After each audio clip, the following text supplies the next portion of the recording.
Welcome to Fireside Giants. My name is Alex Wilson, your host for today. If you're new to the channel, make sure to like and subscribe below as always. And today's episode, we're going to take a look at the quotes from yesterday. Joe Schoen at a press conference, a couple players absent, notably Kadarius Toney. I do want to discuss that, what it means, how I feel about it, and obviously love to get your opinions below on YouTube as well. A lot of people are freaking out about Kadarius Toney missing voluntary workouts, and I get it. I totally understand. And there's a couple things, a couple different variables I do want to take a look at and consider in this entire storyline and process. Why it is a bad thing he's missing practice and why it doesn't really matter. And notably, Joe Schoen kind of came out and said it during his press conference, specifically mentioned it's voluntary. Nobody asked about the other guys that were missing practice and why they missed practice. I know Mark Lewinsky I think he had a baby, so congratulations to him, which, obviously is a justifiable excuse, but who knows? Kadarius Toney could be, with an ill family member. He could be visiting family across the country before the season starts. He could be doing anything, recording a SoundCloud album. I don't know. But when you're talking about Kadarius Toney missing practice, what does it mean? What is he really missing out on? Two main things, right? Building chemistry with his teammates. Well, actually, three things. Building chemistry with his teammates, getting involved. The second thing being showing new management and Coach Brian Dable and Mike Kafka, the offensive coordinator, that he's committed to winning and being there and doing what it takes to be a great player on the football field. So that's the second thing. The third thing is the playbook. He's not gonna get the playbook unless he's there in person. Joe Schoen already said that they're not giving out playbooks virtually. So basically, or rather, Brian Dable, somebody said it. They're not giving out playbooks virtually. They're only giving out playbooks in person. So Kadarius Toney clearly has not gotten the playbook yet. Is that concerning? Possibly. I mean, he didn't know the full playbook last year. They were trying to figure out ways to get him involved. And a lot of people bring up these kind of excuses, or rather reasons for being upset that he's missing voluntary practice. And they say he didn't score any touchdowns last year and he was injured. Okay. So let me ask you this. What does touchdowns and injuries have to do with attending voluntary workouts? It seems like he's been healthy this offseason. We haven't heard of him tearing an ACL or being hurt. If he's working out privately with private trainers and doing what he's got to do and staying in shape and increasing his durability, then that's great. But we don't know. Nobody said to us he hasn't been doing that. Nobody said to us he has been doing that. So we can't make any assumptions that, the injury variable really plays a part. The no touchdowns, that's also ridiculous. Most of his limitations last year were because Jason Garrett had no idea how to use a player as versatile as him, and the Giants couldn't get him the football. So like that, I mean, he had that one huge game against Dallas, 189 yards. We saw what he's capable of doing. He was the best player on that offense by far, and it wasn't even close. Probably aside from Andrew Thomas, who had a tremendous year, but Kadarius Toney was like the one bright spot on that team. Aside from Thomas. So, Kenny Golladay, he looked like a wide receiver 3 compared to KT and what he was doing on the field. So, we're talking about having 0 touchdowns. Let's look at the $20 million receiver in Kenny Golladay before we start pointing fingers at Kadarius Toney. I want to see Golladay, do better. And Golladay has some thoughts about this, right? Golladay came out and said everyone should be here. He's trying to take on more of a leadership role. This is a really interesting, polarizing shift when it comes to how Dable is managing this team and how they're coaching so far this year. And it's so different than Joe Judge. You see what Joe Judge did last year, his authoritarian, his dictator style of kind of establishing a disciplinary measures, the laps, the this, the that. At the time did not seem like a big deal. Obviously did not translate to the football field. The players really didn't respect him.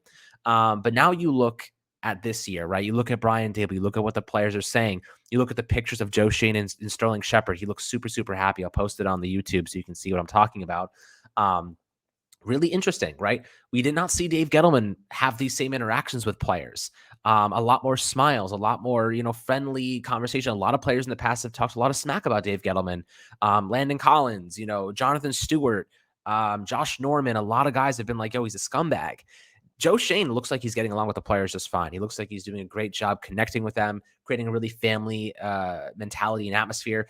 And I get the sense, ever since the Giants lost like Michael Strahan, Osi Umenyiora, Justin Tuck, these big names, Victor Cruz, they've lost the family aspect, right? Eli Manning going, they've lost the sense of family. All of those great Giants teams felt like a family, even though Tom Coughlin had his years where he was really disciplinary. He kind of lessened up in the second Super Bowl run, but I kind of get the feeling that the Giants lost that sense of family. Guys were in and out, firings, rotation of jobs. Like there was just so many guys in and out, new faces constantly. That's not how you're supposed to treat family, right? This new regimen has the feeling of family. They're creating great relationships with the players and their teammates, and I think that's a really special thing. And not to say Joe Judge didn't do that, but the constant flow of firing Mark Colombo, firing Jason Garrett, defensive guys leaving. Like there was so much turnover, players doing crazy things, like DeAndre Baker's whole situation. That did not feel like a cohesive thing looking in hindsight. And now we're looking at this team and Brian Dable and what, the interactions between the players. It's a little early. And look, it's polarizing because Dable's approach is a lot more like friendly based. Like he wants to be friends with the players and he wants to get their opinions and adjust things based on what they think. And look, that sounds all good and great, but we got to see that on the field. We got to see that produce on the football field. It comes to wins. Leonard Williams said it best. He's not tired of the rebuild. He's tired of losing. Yeah, I mean, with trying to get accustomed to change, like I said, and being adaptive and knowing that every year is different and stuff like that. Sometimes rebuilding isn't always a bad thing. Sometimes change is good. You know what I mean? But at the same time, it's not the rebuilding that I'm sick of. It's the losing that I'm sick of. And I want to take that into my own hands. And that goes back to the last question I just answered about putting the keys in the players' hands and taking accountability on our own and not just putting everything on the coaches where, like, if you see somebody stepping on the line, like, don't wait for the coach to say something to them, take it in our own hands to be like, hey, like, redo that rep because you're bullshit or something, And, I'm ready to win. I'm in year 8 now, going into year 8, and I haven't even been to a single playoff game yet. And, this game doesn't last forever, and it goes by very fast as well. So I'm definitely ready to start winning. And I feel like every fan can kind of say the same thing. We're just tired of losing at this point. It's just so much losing and L's, and being blown out. It's time to fight, compete, win some football games, and show the NFL that the Giants are on the up and not on the down. But with that being said, Kadarius Toney missing practice. If Kadarius Toney was missing practice and he was in touch with his teammates and he was making an effort to be connected and he was away for whatever legitimate reason, that's totally fine. I have no problem with him missing voluntary workouts. There's nothing in his contract that says you have to be here. Maybe he's doing workouts on his own and getting ready for the season, whatever it might be. The only thing that really does concern me is the things I listed before, not really being there with his teammates, not showing like that work ethic to be around the team and the new faces and the new coaches. He doesn't have the playbook, so he might be a little behind when mandatory camp does come around. And the third thing is that ultimately, like, Kadarius Toney hasn't been in contact with any of his teammates. Kenny Golladay said he hasn't talked to KT in a while. That was kind of concerning to me. I feel like guys in your position group, especially the leaders, the veterans, like the big money guys like Kenny Golladay, like you want to be talking to them, like learning from them, like gauging like their skills and their what they do, their preparation, like what that's kind of if I was a rookie, a young guy in the league, I'd be looking to some of these older guys and being like, hey, like I would love to train with you. I'd love to get some stuff done and get ready for the season and create this kind of brotherhood. It doesn't seem like Kadarius Toney cares at all about that. It seems like he's kind of on his own. I'm going to show up when I got to be there. I'm going to do it as my job, but I have no interest in putting in the extra effort. Is that totally concerning? If he puts off big numbers on the football field and doesn't create a ruckus, I don't care what he does, right? Like unless he's doing something crazy. If he doesn't talk to his teammates, if he doesn't, go to mandatory or voluntary practice, but he kills it on the football field and everyone's really happy with his performance, I don't see a problem. But if he gets to the football field and he's injured constantly and he doesn't know the playbook and he does not running things correctly and he's struggling and he's fighting with guys like last year, he had punched DeMonte Casey in the head at the end of the Dallas game. Like if those things start to bubble, you're talking about a potential problem. So hopefully we can avoid that. This is a really tricky situation. The missing voluntary practice, not a big deal in my opinion, but there are some underlying things here that could become red flags, and we'll see how these develop over the offseason. It's just too early to tell how it's going to impact the team and how Kadarius Toney's like kind of image will change. We saw the media attack Odell Beckham Jr. and run him out of New York and really just drove him absolutely nuts. I really hope we don't do the same thing to Kadarius Toney and take things to another level when it's not really meant to be. So, I'm going to give him the benefit of the doubt for now. I'd really like to see him put a little bit more effort in connecting with the team, and maybe just showing up to one voluntary practice, even if it's just one, saying what's up and then, going doing his thing. That's totally fine, but just check in, like be a teammate. So I think that would be like enough to like kind of hold me over for now. But looking over at what Joe Schoen said yesterday, he had a couple really interesting nuggets to share. So basically, when you're talking about the draft specifically, and we'll talk about James Bradbury too. So Joe Schoen did mention that they've gotten calls on James Bradbury. There haven't been any materialized offers just yet, but they have been getting calls on James Bradbury. There is interest in him. So I don't think they're going to have to cut him. They probably are just waiting for the draft to see if, and also Stephon Gilmore just signed with the Colts. So maybe the Patriots are looking, not the Patriots, but rather the Chiefs could be looking for a corner. There's a couple teams that could be looking for one. And, if they miss out on their draft prospects, Bradbury's value could skyrocket. That $11.7 million, you don't need it immediately after the draft to sign your draft picks. You have a couple weeks. So the Giants do have some leverage there. With that being said, he did say that they are receiving calls on James Bradbury. So that's something that we can confirm. He also mentioned, this is really important, that they have gotten calls on both the 5th and 7th overall picks. They obviously haven't traded they haven't done anything to actually move out of those selections. But he did mention that they have been getting picks there. Teams have not offered any hard offers, is what he said at the moment, but they have inquired about those selections and if the Giants are willing to move. So there are teams that are looking to potentially move up, and probably for a quarterback. So that means that those quarterbacks, there is someone there. If the draft falls their way, if the quarterback is available, a team might look to the Giants to move up and get one. So that's something to keep in mind for Joe Schoen. He did mention that he's totally open to adding more capital this year or next year, whatever it might be. So we'll see what kind of strategy he uses.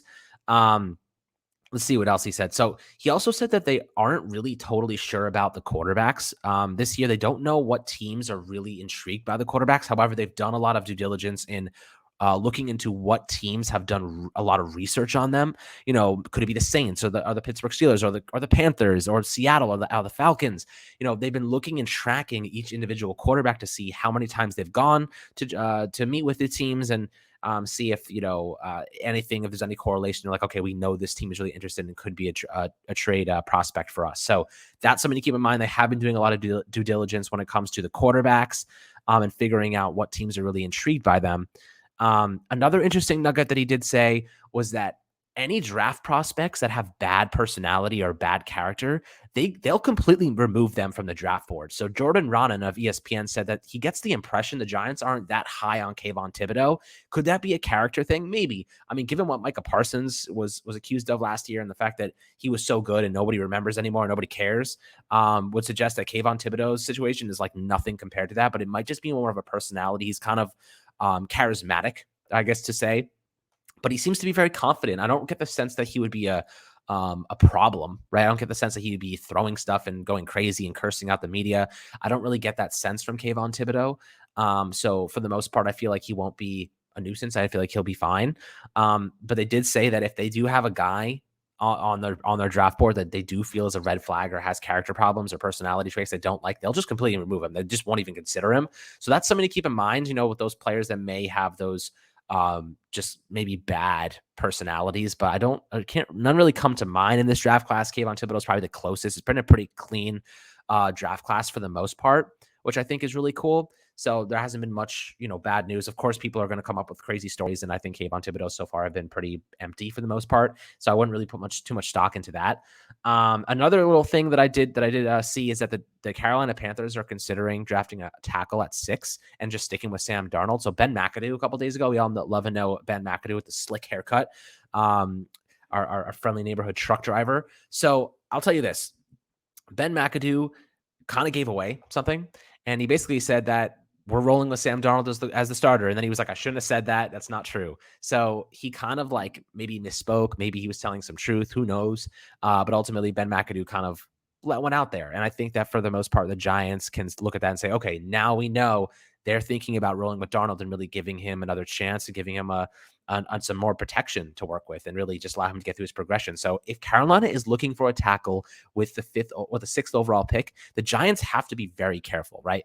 If they move back at 5, if they stay at 5, and Kayvon Thibodeau or Sauce Gardner's on the board, they have to make a decision. Do we go with Kayvon? Do we go with Sauce? Or do we go with Evan Neal's? A lot of people are saying Evan Neal is going to be on the board for the Giants, which would be awesome. He's the most well-rounded player at tackle in this draft class. In my opinion, he has experience at both left and right tackle. He can play right tackle immediately. Someone had the audacity to ask Joe Schoen if they would consider moving Andrew Thomas from left tackle. That's the stupidest thing I've ever heard. Considering he just took a massive step forward. Yeah, let's change positions to the guy that just kicked ass with Ben Bredesen and Matt Skura at left guard. Makes no sense to me. Go and get your guy, a rookie, develop them to play right tackle. Andrew Thomas has been working diligently to develop his skills at left tackle. Why would you interrupt that flow? It makes no logical sense. Just because you have a rookie that, has played more left tackle in college. It doesn't make any sense to me. So I think personally, you go and you get Evan Neal at 5, or the best tackle available, especially if 6, you're not sure what Carolina is going to do.